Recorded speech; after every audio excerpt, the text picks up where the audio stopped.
So, that was my new home. If you are great because you were born into a royal family, ask me what is the price of that greatness? The price I paid was the grey walls of my prison for the crime I had committed, treason against the crown, marrying the man I loved without the Queen's consent. The night I suddenly appeared in my nightgown at the bedside of my all-powerful brother-in-law, Lord Robert Dudley, had changed my life forever. Little did I know that it was going to be the last night I would spend in my bedroom as a free person. Robert Dudley was my late sister Jane's husband's beloved brother.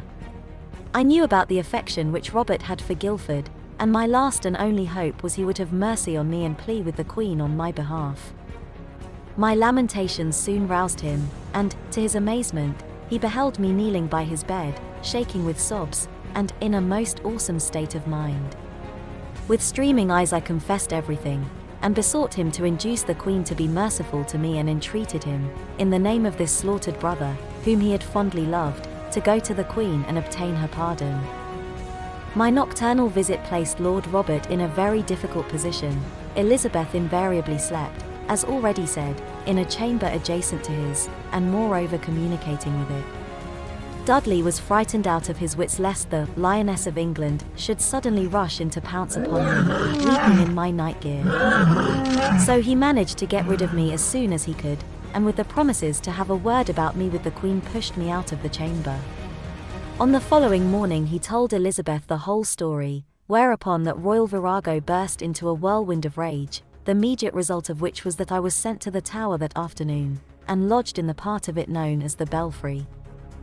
Cecil communicated my situation to Archbishop Parker, in a letter dated August 12, 1561, in the following terms: "She is committed to the Tower, and he sent for to come home. She says she is married." He doubted, or pretended to doubt, that a marriage had really taken place. Cecil, who was essentially self-seeking, had, in the days of Elizabeth's greatest unpopularity, espoused my cause as her rival, and now he seemed to have been anxious at any cost to avoid being implicated in unpleasant consequences. Since Cecil had returned to the good graces of the Queen by this time, and had satisfied himself that there would be no change of religion, he had gradually and cautiously separated himself from the negotiations with Philip of Spain and was now endeavoring to hush up and amend the past. Nevertheless, Cecil did not entirely abandon me. The news of my marriage must however had come as rather a blow to Philip of Spain, since it scattered his own schemes for my bestowal, whilst the inevitable imprisonment which followed put me effectually out of his reach. From this time forth Spanish interest in my person was considerably diminished. Immediately after the Queen was made aware of the marriage, the news was conveyed to Hertford's mother, the old Duchess of Somerset, who wrote a monstrous letter to Cecil, casting all the blame of the affair on me and beseeching him to believe that she, the Duchess, had no hand in the matter, declaring that, neither for child nor friend, would she willingly neglect the duty of a faithful subject. Hence she begs good Master Secretary to stand her friend, that the wildness of her unruly child do not minish Her Majesty's favour towards her. But Her Majesty's anger knew no bounds, and even poor Beth of Hardwicke was committed to the Tower for the fell crime of having been my involuntary confidant. A letter in Her Majesty's own hand commanded Sir Edward Warner, Lieutenant of the Tower, to examine me very straitly, how many hath been privy to the love between me and the Earl of Hertford from the beginning, and let me understand that I shall have no manner of favour except I will show the truth, not only what ladies and gentlewomen were thereto privy but also what lords and gentlewomen of this court, for it doth now appear that sundry personages have dealt therein. When that shall appear more manifestly it shall increase her indignation against me if I now forbear to utter it. Apparently the Queen, aware of the existence of the Spanish plot, hoped that if one or other of the sundry personages was intimidated, they would reveal the whole truth. Very likely, she had a shrewd idea that Cecil was involved. I was however obstinate, nothing would make me confess, so that on August 22nd, Warner informed the Queen by letter that he had questioned me as to the love practices between me and the Earl, and that I will confess nothing.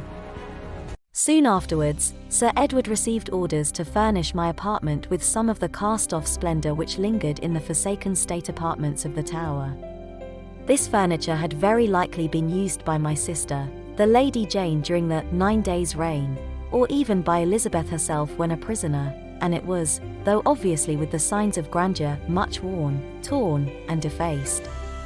At the end of my imprisonment in the tower, the furniture of my prison dwelling was not in its primal magnificence, for before I had been 2 days in the tower my very extensive collection of parrots, monkeys, and lapdogs followed me from Westminster, and a nice smell and a pretty mess they did make. However, the creatures were company of a kind, and they were heartily welcome to me.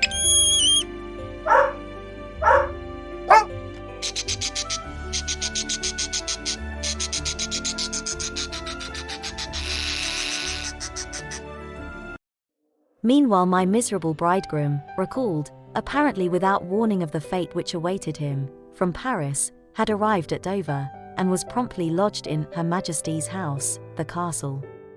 Whilst he was at breakfast with a certain Mr. Thomas Sackville and a Mr. Strange, Mr. Crisp, the captain of the castle entered and showed Hertford his commission for the latter's arrest. This read, the captain formally arrested Edward, who was deprived of his servants and of the society of his friends, taken up to London and immediately lodged in the Tower on September 5th. On the following day he was ordered to appear before the Marquis of Winchester, the Archbishop of Canterbury, Grindal Bishop of London, Sir William Petre, and a host of divines and seculars, and ordered to answer their questions regarding what they were pleased to call his infamous proceedings with the Lady Katherine Grey. Hertford behaved like a gentleman, and all the browbeating and hectoring of his inquisitors failed to intimidate him. He swore he had been lawfully married, by a priest fetched by his sister, and described him in the terms already quoted.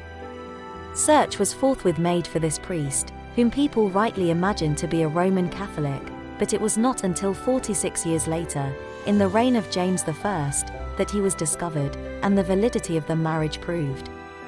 The report that he was a Catholic priest was then found to be correct, and the fact proved that I was still a Catholic, with whom marriage is a sacrament. The officiating clergyman being undiscoverable, Lady Jane Seymour, the principal witness of the wedding, lately dead, and the only tangible proofs of the ceremony the bridegroom's own word and the wedding ring, the legitimacy of the expected infant might easily have been then and there invalidated. But this course was not followed. It was deemed bad policy to charge a princess of the blood with harlotry. I was examined next. I shed floods of tears throughout the whole proceeding, and confirmed everything my husband had said. Exhibiting the curious 5-pieced ring already mentioned, I added that before Lady Jane Seymour's death I had told her I feared I was pregnant, and that Lady Jane and Hertford had suggested an appeal to the Queen's mercy. I stated that some days before he left for France, I told my husband I thought I was about to become a mother, and that he replied, if this was indeed the case, he would return shortly to me. I admitted I had written to him during his absence, but had not received any answer to my letters, though, to my distress, he had sent various tokens to other ladies about the Queen. I also mentioned the loss of the deed of settlement. I had written my husband a letter about this matter, to inform him of my condition, and had entrusted it to a man named Glynn, lately a servant in the employ of Lady Jane Seymour, and now apparently used as a spy by the Queen. In this letter I advised my husband to return at once, and confess the whole affair. It only reached him 1 month before his official recall. Glynn lyingly pretended to Hertford that his business in Paris was to find a relative of his who had stolen his master's money. He had remained a considerable time in Paris, and when asked by Edward why he did so, gave an evasive answer. Hertford admitted the receipt of the letter brought by Glynn, and said he had sent me several letters from France.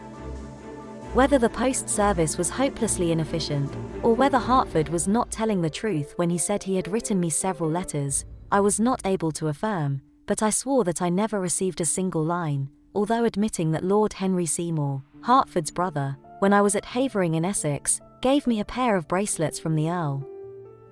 Henry Seymour, Edward's brother, also swore he knew nothing of the marriage, though he was aware of the existence of the missing correspondence.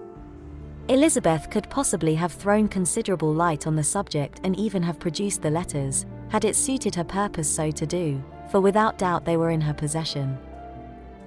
Before the inquiry, which dragged on for some weeks, had come to a close on September 21, 1561. I was delivered in the tower of a male child. 5 days later the boy was baptized in the church of St. Peter within the tower, his father declaring he was indeed his son and heir, and giving him the name of Edward. According to Henry VIII's will, the unconscious babe, thus baptized above the remains of his slaughtered relatives, was the legitimate heir to the English throne, and, as such, in after years, added yet another complication to the tangle of the succession.